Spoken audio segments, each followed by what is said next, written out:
Hey, if you want to use Game Booster on the Samsung A37 5G, first of all, when you open your game, you will have to swipe up like this gently, and now you'll get those gestures or navigation bar, and you have to click on this icon in the left bottom corner. So first of all, what you can do, you can just change mode. So if you want to improve performance, you will have to just pick it up, but if you want to save a battery, go for example for the battery saver.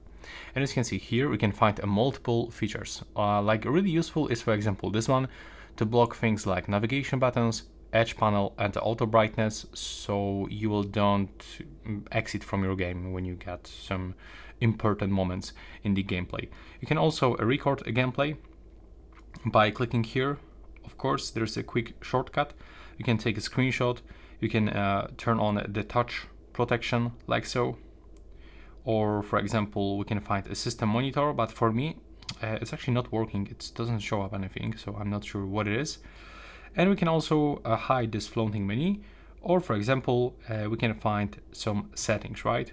So we can just quickly get access into the Game Booster settings, but also what we can do, we can get quick access into the application. So if I want to quickly open for example YouTube, I can just do this and it will be open in the floating window mode.